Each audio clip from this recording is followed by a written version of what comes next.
गुरुर्ब्रह्मा गुरुर्विष्णु गुरुर्देवो महेश्वरा गुरुर्साक्षात् परं ब्रह्म तस्मै श्री गुरुवे नमः। ગુડ મોર્નિંગ વિદ્યાર્થી મિત્રો, 2021-22 શૈક્ષણિક વર્ષ ધોરણ 10 વિષય વિજ્ઞાન અમર શહીદ શ્રી ડીએમ બારડ વિનય મંદિર સ્કૂલ આપનું હાર્દિક સ્વાગત કરે છે। તો શિક્ષણની શરૂઆત આપણે વિજ્ઞાન વિષયમાં કરવા જઈ રહ્યા છીએ। તો અત્યારે આપણે ઓનલાઈન શિક્ષણ શરૂ કરીએ છીએ તો એનું ટાઈમ ટેબલ તમને મળી જ ગયું હશે વોટ્સએપ ગ્રુપની અંદર।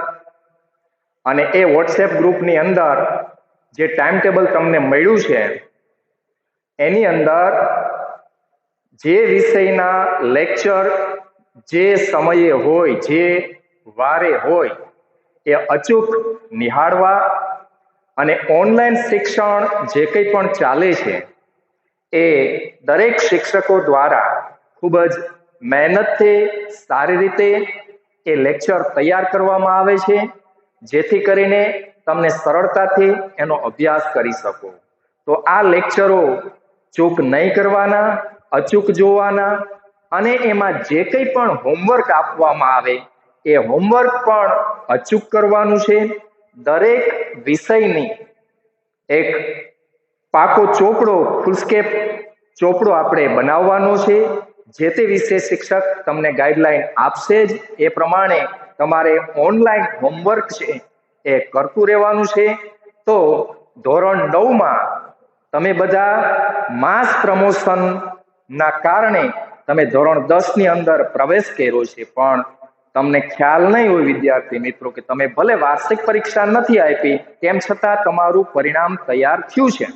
અને એ પરિણામ કેવી રીતે તૈયાર થાય છે તો કે આખા વર્ષ દરમિયાન તમે જે કંઈ પણ શાળાકીય પરીક્ષાઓ આપી છે એ દરેક શાળાકીય પરીક્ષાનું મહત્વ છે અને એના આધારે આખું વાર્ષિક પરિણામ છે એ દરેક વિદ્યાર્થીનું તૈયાર થતું હોય છે। જેમ કે આ વર્ષે આપણે 10મા ધોરણમાં એસએસસી બોર્ડમાં પણ માસ પ્રમોશન આપ્યું છે, તો એની અંદર પણ બોર્ડ દ્વારા એનું રિઝલ્ટ છે ડિક્લેર થશે। પણ વિદ્યાર્થી મિત્રો, તમને ખ્યાલ નહીં હોય કે આ જે રિઝલ્ટ છે એ શાળા કક્ષા દ્વારા તૈયાર થયું છે। તો શાળા કક્ષા દ્વારા જે રિઝલ્ટ તૈયાર થયું છે એ બોર્ડ ડિક્લેર કરશે, એસએસસી બોર્ડ ડિક્લેર કરશે। પણ એ તૈયાર કેવી રીતે થાય છે તો કે એના માટે શાળાકીય પરીક્ષાઓ જે છે, શાળાકીય તમારું જે વર્તન છે, તમારું જે હોમવર્ક છે એ દરેક મુદ્દાઓ છે એ કાઉન્ટ થાય છે, એ ધ્યાને લેવામાં આવે છે।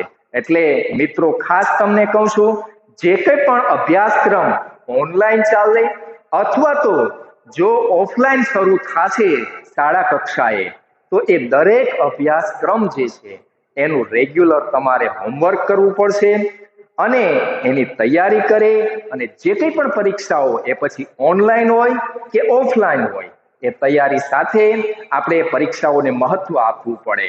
કારણ કે આ પરીક્ષાઓને આધારે જ આ ચાલુ વર્ષે એસએસસી બોર્ડ દ્વારા ધોરણ 10ના તમામ વિદ્યાર્થીઓનું પરિણામ છે તૈયાર થયું છે। તો જે વિદ્યાર્થી મિત્રોએ શાળાકીય પરીક્ષાને મહત્વ નહીં આપ્યું હોય તો એને આ વખતે નુકસાન થશે, કારણ કે આ શાળાકીય પરીક્ષાઓને આધારે જ આ ફાઇનલ એસએસસી બોર્ડનું રિઝલ્ટ છે એ આ વર્ષે ચાલુ વર્ષે એ તૈયાર થયું છે। એટલે હવે તમને એક આ મગજમાં રાખજો, દરેક શાળાકીય પરીક્ષાઓ જે છે એ અગત્યની હોય છે ફાઇનલ રિઝલ્ટ બનાવવા માટે પણ। અને રેગ્યુલર એસએસસી બોર્ડ પરીક્ષા જ્યારે પણ લેતી હોય છે ત્યારે પણ એ 80 ગુણનું પેપર બોર્ડમાં લેવાય છે અને બાકીના જે 20 ગુણ છે દરેક વિષયમાં એ આંતરિક ગુણ હોય છે એ શાળા કક્ષાએથી જ આપવામાં આવે છે। અને એ 20 ગુણ છે એમાં પણ તમારું શાળાકીય પરફોર્મન્સ જે છે એ ધ્યાને રાખવામાં આવે છે।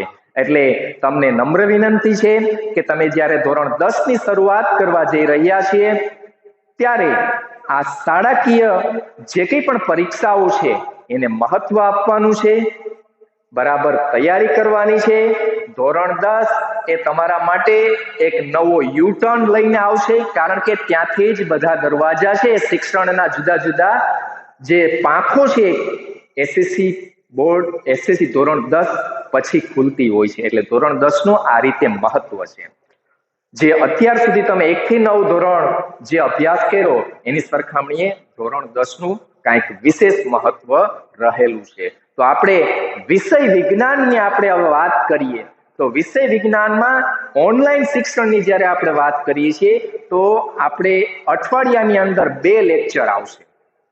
એક શુક્રવારના ઓનલાઈન યુટ્યુબ લિંક તમને ગ્રુપની અંદર આવશે, અને એ જે શુક્રવારના જે લિંક મૂકવામાં આવશે એ હું એટલે કે NM બોરખતરિયા જે વિજ્ઞાન શિક્ષક હું તમારે આ શુક્રવારના રોજ જે લેક્ચર મૂકીશ, અને જ્યારે બીજો એક લેક્ચર મંગળવારના રોજ આવશે એ RV વાળા સર છે એ લે છે. તો આજે આપણે જે મુદ્દાઓની ચર્ચા કરવી છે કે આપણું જે વિજ્ઞાન વિષય છે એમાં કુલ કેટલા પ્રકરણો છે. ઘણા વિદ્યાર્થીઓએ પાઠ્યપુસ્તકો બજારમાંથી લીધા હશે તો એની પાસે હશે, અથવા તો કોઈ જૂના વિદ્યાર્થી મિત્રો તમારા હોય કે હવે એને ધોરણ 10 પૂરું કર્યું છે એની પાસે પાઠ્યપુસ્તકો હોય તો એ તમારે હસ્તગત કરી લેવા જોઈએ. શાળા કક્ષાએથી તો જ્યારે પાઠ્યપુસ્તકો આવશે અને તમને કહેવામાં આવશે ત્યારે તમે લઈ જજો, પણ અત્યારથી હવે તમે 10મા ધોરણની જ્યારે શરૂઆત કરો છો શિક્ષણની તો જ્યાંથી પણ તમને આ પાઠ્યપુસ્તકો મળી શકે તો એ મેળવી લેવા. તો આમ ધોરણ 10 વિષય વિજ્ઞાનની અંદર આપણે સૌથી પહેલા કેટલા પ્રકરણો છે, એમાં એ પ્રકરણ વાઇઝ એના ગુણ છે, એ વાર્ષિક પરીક્ષા એસએસસી બોર્ડની પરીક્ષાની અંદર એનો ગુણભાર કેવી રીતનો છે એ પહેલા આપણે જોશું. જે અહીંયા મેં તમને અહીંયા આ ગ્રીન બોર્ડ ઉપર લખીને બતાવ્યું છે, અને ત્યાર પછી જે મુદ્દો છે એ આપણું જે વાર્ષિક પરીક્ષાનું જે પ્રશ્નપત્ર હોય છે એનું પરિરૂપ કેવું છે, એ પ્રશ્નપત્રનું માળખું કેવું છે, આ 2 મુદ્દાઓની ખાસ ચર્ચા કરશું. તો સૌથી પહેલા આપણે જોઈએ આપણા વિષય વિજ્ઞાનની અંદર 1 થી લઈને 16 પ્રકરણ રહેલા છે, કુલ 16 પ્રકરણ, અને એ આપણે નામ સાથે એનો ગુણભાર આપણે અહીંયા આપેલા છે એ જોઈએ. પહેલું પ્રકરણ છે રાસાયણિક પ્રક્રિયાઓ અને સમીકરણો, 4 ગુણ છે વાર્ષિક પરીક્ષાની અંદર, આમાંથી 4 ગુણનું પૂછાતું હોય છે. બીજું એસિડ બેઝ અને ક્ષાર, એમાંથી 6 ગુણનું પૂછાય. ત્રીજું પ્રકરણ ધાતુ અને અધાતુ, એમાંથી 5 ગુણનું પૂછાશે. ચોથું પ્રકરણ છે કાર્બન અને એના સંયોજનો, એમાંથી 6 ગુણનું પૂછાય. 5મું પ્રકરણ છે તત્વોનું આવર્તી વર્ગીકરણ, જેનો ગુણભાર છે 4. 6થું પ્રકરણ છે જૈવિક ક્રિયાઓ, એનો ગુણભાર છે 6. 7મું પ્રકરણ છે નિયંત્રણ અને સંકલન, જેનો ગુણભાર છે 5. 8મું પ્રકરણ છે સજીવો કેવી રીતે પ્રજનન કરે છે, એનો ગુણભાર છે એ 6 ગુણ. 9મું પ્રકરણ છે આનુવંશિકતા અને ઉદ્વિકાસ, એનો ગુણભાર છે 5. 10મું પ્રકરણ છે પ્રકાશ પરાવર્તન અને વક્રીભવન, એનો ગુણભાર છે 6. 11મું પ્રકરણ છે માનવ આંખ અને રંગબેરંગી દુનિયા, એનો ગુણભાર છે 5. 12મું પ્રકરણ છે વિદ્યુત, એનો ગુણભાર છે 6. 13મું પ્રકરણ છે વિદ્યુત પ્રવાહની ચુંબકીય અસરો, એનો ગુણભાર પણ 6 ગુણ છે.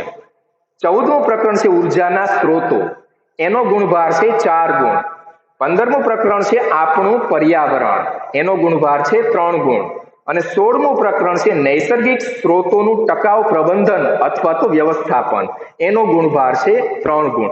તો કુલ જે 16 પ્રકરણ જે છે, તો આપણા 10મા ધોરણની અંદર રસાયણ વિજ્ઞાનના પણ પ્રકરણો છે, ભૌતિક વિજ્ઞાનના પણ પ્રકરણો છે, જીવ વિજ્ઞાનના પણ પ્રકરણો છે, અને પર્યાવરણના પણ છે. આમ ટોટલ 4 વિભાગ આપણે પાડવો હોય તો પાડી શકીએ. તો એમાં હું તમને કહી દઉં, પહેલું પ્રકરણ રાસાયણિક પ્રક્રિયાઓ અને સમીકરણથી લઈને 5મું પ્રકરણ તત્વોનું આવર્તી વર્ગીકરણ. આ જે 5 પ્રકરણ છે એ કેમેસ્ટ્રી વિભાગ એટલે કે રસાયણ વિજ્ઞાન વિભાગ છે.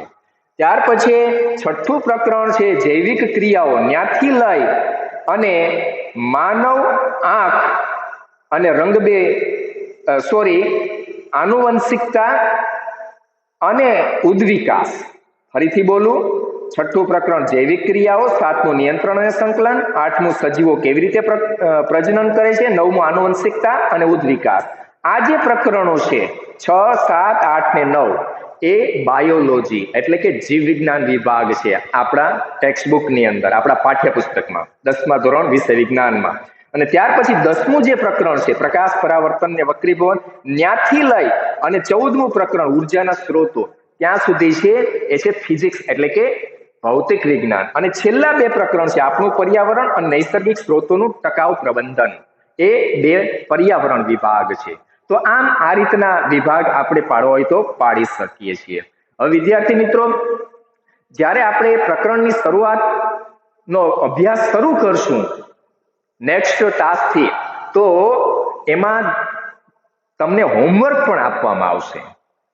દરેક ટાસ્કનું તમને કંઈક ને કંઈક પ્રશ્નો હોમવર્ક રૂપે આપવામાં આવશે. તો તમારે એ હોમવર્ક કેવી રીતે કરવું, એના માટે એનું આયોજન શું?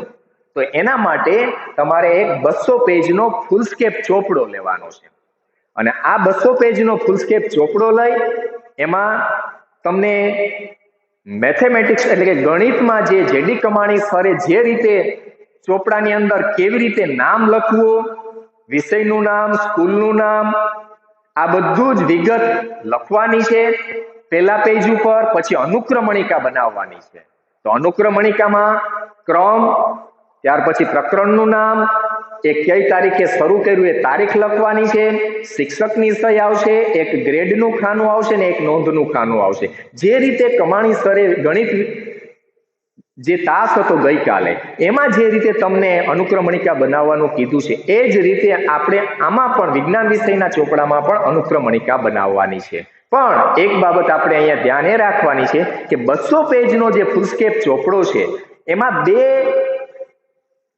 પ્રકરણ આપણે સાથે ચાલશે. એક પ્રકરણ હું શરૂ કરીશ રાસાયણિક પ્રક્રિયાઓને સમીકરણ, કેમિસ્ટ્રી વિભાગમાંથી, રસાયણ વિજ્ઞાનમાંથી.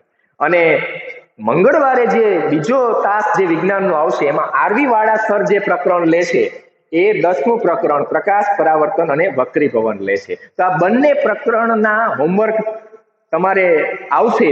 તો એક પાકા ચોપડાની અંદર એ હોમવર્ક કેવી રીતે કરશો? તો એના માટે તમારે 3 ભાગ પાડવાના. એક ફૂલસ્કેપ ચોપડાના 3 ભાગ પાડવાના. એક રસાયણ વિજ્ઞાન, પછી જીવ વિજ્ઞાન અને ભૌતિક વિજ્ઞાન, આવા 3 ભાગ પાડી દેવાના. એટલે તમારે જે તે પ્રકરણનું હોમવર્ક તમારે કરવામાં તકલીફ થશે નહીં. તો 200 પેજનો જે આ ફૂલસ્કેપ ચોપડો છે એમાં આ રીતના 3 ભાગ પાડી દેવાના. એક રસાયણ વિજ્ઞાન, પછી જીવ વિજ્ઞાન અને ભૌતિક વિજ્ઞાન, આ 3 ભાગ પાડી દો. એટલે જે 10મું પ્રકરણ શરૂ થશે પ્રકાશ, પરાવર્તન ને વક્રીભવન, એ ભૌતિક વિજ્ઞાનની અંદર એ પહેલું પ્રકરણ હશે. ત્યાં તમારે એનું હોમવર્ક, એના જવાબો લખવાના. અને રસાયણ વિજ્ઞાનમાં પહેલું પ્રકરણ જ, એનો ક્રમ પણ પહેલો જ છે. અને એનું જે કંઈ પણ હોમવર્ક આવશે એ તમારે રસાયણ વિજ્ઞાન વિભાગની અંદર એ પ્રકરણનું નામ લખી અને એનું હોમવર્ક અને એના ઉત્તર છે એ પ્રશ્ન સાથે એનો ઉત્તર પણ લખવાનો. આ રીતનું હોમવર્ક છે એ આપણે કરતું રહેવાનું છે. જ્યારે ઓફલાઈન શિક્ષણ શરૂ થશે સ્કૂલની અંદર, શાળા કક્ષાએ, ત્યારે આ ફેર નોટબુક જે છે એટલે કે પાકો ચોપડો છે એ તમારે અહીંયા રજૂ કરવો પડશે. કારણ કે એના આધારે આંતરિક ગુણ છે એ હોમવર્કના 5 ગુણ હોય છે. આંતરિક ગુણ કુલ 20 ગુણ હોય છે, એમાંથી 5 ગુણ હોમવર્કના હોય છે. અને એના આધારે 5 ગુણમાંથી તમારું માર્કિંગ કરવાનું થતું હોય છે. એટલે હોમવર્ક ફરજિયાત છે અને જરૂરી છે 10મા ધોરણની અંદર. એટલે આ એક ખાસ વ્યવસ્થિત સારા અક્ષરે અને એ હોમવર્ક આપણે પાકો ચોપડો છે એ જે તે વિષયનો બનાવવાનો છે. આપણે અત્યારે વિજ્ઞાન વિષયની વાત કરીએ છીએ. તો આ થઈ ગઈ વાત પ્રકરણ. ટોટલ કેટલા પ્રકરણ, એનો પ્રકરણ વાઇઝ ગુણભારની વાત. કુલ 80 ગુણ છે, બરાબર. વાર્ષિક પરીક્ષાની અંદર આ 16 જે પ્રકરણ છે એમાંથી 80 ગુણનું પેપર હશે. તો મેં હમણાં જ કીધું, તો 100 ગુણનું માર્કશીટમાં આપણે જોઈએ, આપણે બોર્ડનું માર્કશીટ એમાં તો 100 ગુણ હોય. તો બાકીના 20 ગુણ, તો કે બાકીના 20 ગુણ છે એ ઇન્ટરનલ એટલે કે આંતરિક ગુણ છે એ હોય છે. અને આંતરિક ગુણ એ શાળા કક્ષાએથી આપવામાં આવે છે. એમાં શાળાકીય પરીક્ષાઓ એનું 10% રૂપાંતર થાય, એટલે કે એનું 10 ગુણમાં રૂપાંતર, અને હોમવર્કના 5 ગુણ. અને એવી જ રીતે પ્રવૃત્તિ, એક્ટિવિટી કોઈ પણ શાળા કક્ષાની પ્રવૃત્તિ છે, તમારું શિસ્ત છે, વર્તન છે, આ બધું જ એ આ 5 ગુણ.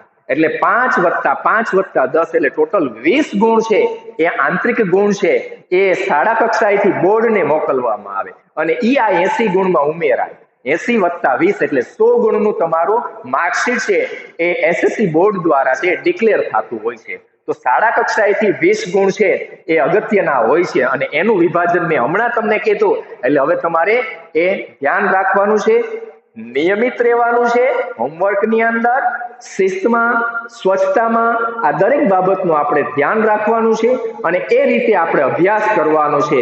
આપણા આ સંકુલ, આ પરિવારની અંદર એ ખાસ ધ્યાન રાખવાનું. હવે બીજો જે મુદ્દો છે આપણો આજના તાસનો એ છે આપણું જે વિજ્ઞાન વિષય છે એનું પ્રશ્નપત્ર પેપર સ્ટાઇલ કેવી હોય છે. તો એમાં 4 વિભાગ હોય છે. વિભાગ એ, વિભાગ બે, વિભાગ સી અને વિભાગ ડી. એમાં પહેલો જે વિભાગ છે એ હેતુલક્ષી પ્રશ્નો છે. હેતુલક્ષી પ્રશ્નો એટલે કેવા પ્રશ્નો? તો એકદમ ટૂંક જવાબી પ્રશ્નો હશે, કાં તો એમસીક્યુ પ્રકારના પ્રશ્નો હશે જેમાં બહુ વૈકલ્પિક પ્રશ્નો હોય, ખાલી જગ્યા હોય, ખરા ખોટા હોય, એક વાક્યમાં કે એક શબ્દમાં જવાબ આવતો હોય, અથવા તો આકૃતિમાંથી ભાગ ઓળખવાના હોય, અથવા તો કોઈ સંબંધ જોડવાનો હોય, ક્રમ આપવાનો હોય. આવા જે પ્રશ્નો છે બધા એ હેતુલક્ષી પ્રશ્નો છે, ખરા ખોટા હોય. તો એવા જે પ્રશ્નો છે ખૂબ જ ટૂંક જવાબી પ્રશ્નો એ હેતુલક્ષી પ્રશ્નો હશે. અને એ વિભાગ કેટલા ગુણનો છે? 16 ગુણનો હશે. અને એમાં કેટલા પ્રશ્નો હશે? તો કે 1 થી 16 પ્રશ્નો. ટોટલ 16 પ્રશ્ન છે ને 16 ગુણ છે. એટલે દરેક પ્રશ્નનો 1 ગુણ, દરેક સાચા ઉત્તરનો 1 ગુણ હશે. અને બધા જ પ્રશ્નો ફરજિયાત છે. આમાં કોઈ અથવાનો પ્રશ્ન નહીં હોય, બધા પ્રશ્નો ફરજિયાત છે. 1 ગુણ વાળા પ્રશ્નો કહેવાય એને. હવે વિભાગ બી ની આપણે વાત કરીએ તો એ ટૂંક જવાબી પ્રશ્નો છે. બરાબર, 2 ગુણ વાળા પ્રશ્નો છે. આ વિભાગના ટોટલ ગુણ છે 20 ગુણ. વિભાગ બી 20 ગુણનો હોય છે. તો એમાં પ્રશ્નક્રમ તો કે અહીંયા 16 પ્રશ્નો હતા વિભાગ એમાં, ત્યાંથી પછીનો ક્રમ 17 થી શરૂ થાય, 17 થી 26 એટલે ટોટલ 10 પ્રશ્નો આ વિભાગમાં હશે. 17 થી 26 પ્રશ્નક્રમ હશે. એટલે આ વિભાગ બી ની અંદર 10 પ્રશ્નો હશે. તો 10 પ્રશ્નો અને 20 ગુણ, તો એક પ્રશ્નના કેટલા ગુણ થયા? તો કે 2 ગુણ. 2 ગુણ વાળા પ્રશ્નો હશે વિભાગ બી ની અંદર. તો 2 ગુણ વાળા પ્રશ્નો એટલે કેવા પ્રશ્નો હોય? તો કે 2 મુદ્દામાં જવાબ આવતો હોય. દાખલા તરીકે કોઈ જોડકા હોય, કોઈ આકૃતિ હોય, અથવા તો કોઈ નાનો એવો ફકરામાં જવાબ આવતો હોય, અથવા તો કોઈ વ્યાખ્યા પૂછે, એનું સૂત્ર પૂછે, એનું એકમ પૂછે. આવા જે પ્રશ્નો જે છે જેને ટૂંક જવાબી પ્રશ્નો કહેવાય, જેને 2 ગુણ વાળા પ્રશ્નો કહેવાય, એ વિભાગ બી ની હશે. પછી એક મુદ્દો આમાં એક ધ્યાન જોવા જેવું છે, કોઈ પણ 4 પ્રશ્નમાં આંતરિક વિકલ્પ. એટલે આ 10 પ્રશ્નોમાંથી 4 પ્રશ્નોમાં અથવામાં એક પ્રશ્ન હશે. એ 2 માંથી જે આવડતો હોય એ પ્રશ્ન લખવાનો હોય, 2 લખવાની જરૂર રહેતી નથી. આપણી ભાષામાં એને અથવાનો પ્રશ્ન કહીએ છીએ. તો આવા 4 પ્રશ્નો હશે જેમાં અથવામાં બીજો પ્રશ્ન હશે. કોઈ પણ એવા 4 પ્રશ્નોની અંદર અથવામાં બીજો પ્રશ્ન હોય.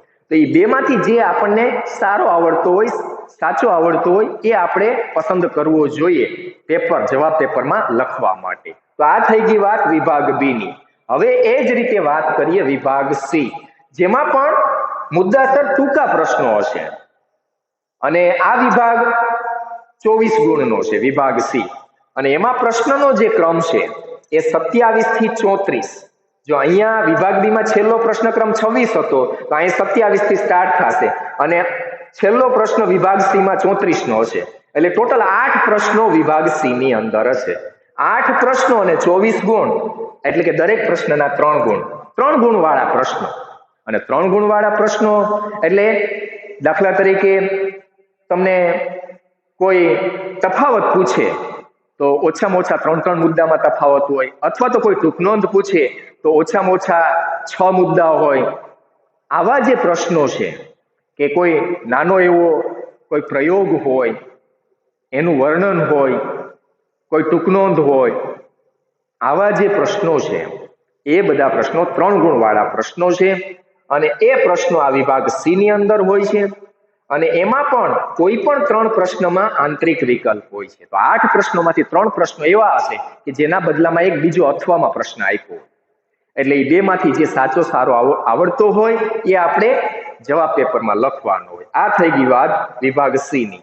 એવી જ રીતે આપણે વાત કરવી છે વિભાગ ડી ની. તો વિભાગ ડી ની અંદર કેવા પ્રશ્નો છે? લાંબા વર્ણનાત્મક કે મુદ્દાસર પ્રશ્નો, લાંબા પ્રશ્નો હોય. અને આ વિભાગના ટોટલ ગુણ 20 છે. અને એમાં પ્રશ્નક્રમ આપણે જોઈએ તો અહીંયા છેલ્લો પ્રશ્ન 34મો હતો વિભાગ સી માં, એના પછીનો ક્રમ 35 અને અંતિમ પ્રશ્ન 39, 35 થી 39. તો કેટલા પ્રશ્નો થયા? તો કે 5 પ્રશ્નો. તો આ 5 પ્રશ્નોના ટોટલ ગુણ 20. તો દરેક પ્રશ્ન કેટલા ગુણનો થયો? તો કે 4 ગુણ વાળા. 5 ચોક 20 એટલે 4 ગુણ વાળા પ્રશ્નો થયા. તો 4 ગુણ વાળા પ્રશ્નો છે લાંબા પ્રશ્નો હશે, વર્ણનાત્મક પ્રશ્નો હશે, એક એક પેજ આખું પેપરનું ભરાઈ શકે, 1.5 પેજ 2 પેજ થઈ શકે. આ મોટો પ્રયોગ હોય, મોટી ટૂંકનોંધ હોય, આવા જે મોટા પ્રશ્નો છે એ વિભાગ ડી ની અંદર હોય છે. અને એમાં પણ કોઈ પણ 2 પ્રશ્ન છે એમાં આંતરિક વિકલ્પ, એટલે કે આ 5 પ્રશ્નોમાંથી 2 પ્રશ્નોમાં અથવામાં તમને બીજો એક પ્રશ્ન આપેલો હશે. એ 2 માંથી જે સાચો અને સારો આવડતો હોય એ જવાબ આપણે જવાબ પેપરમાં લખવાનો હોય છે. તો આ રીતે આપણો પ્રશ્નપત્ર પરિરૂપ જે છે એ આ પ્રમાણે હોય છે. તો હવે આ જે વિદ્યાર્થી મિત્રો, આ જે બ્લેકબોર્ડ ઉપર જે મેં કંઈ પણ લખ્યું છે પ્રકરણ વાઇઝ ગુણભાર અને પ્રશ્નપત્ર પરિરૂપ, આનો સ્ક્રીનશોટ તમે પાડી લ્યો અને આ તમારે હોમવર્ક પાકા ચોપડામાં તમારે લખવાનું છે. આ પણ લખવાનું છે, એક પેજમાં આ લખવાનું છે અને બીજા પેજમાં આ લખવાનું છે. તો હોમવર્કમાં આ સાથે જ આ ટાસ્કનું હું તમને કહી દઉં છું. તો આજના ટાસ્કમાં આપણે આ 2 મુખ્ય મુદ્દાઓની આજે આપણે ચર્ચા કરી છે. એક તો આપણા વિજ્ઞાન વિષયમાં પ્રકરણ વાઇઝ ગુણભાર અને પ્રશ્નપત્ર પરિરૂપ. નેક્સ્ટ ટાસ્ક ની અંદર આપણે નવું પ્રકરણ શરૂ કરશું. હવે નેક્સ્ટ ટાસ્ક જે છે મંગળવારે આરવી વાળા સર તમારું વિજ્ઞાનનો જે પ્રકરણ શરૂ કરશે, પ્રકાશ પરાવર્તન ને વક્રીભવન શરૂ કરશે. અને એના પછી શુક્રવાર, આ શુક્રવાર નહીં, એના પછીના શુક્રવારે મારું જે પ્રકરણ શરૂ થશે એ રાસાયણિક પ્રક્રિયાઓ અને સમીકરણ. આ પ્રકરણ એ આપણે નેક્સ્ટ ક્લાસથી શરૂ કરશું. ત્યારે ફરી મળીશું. ધન્યવાદ.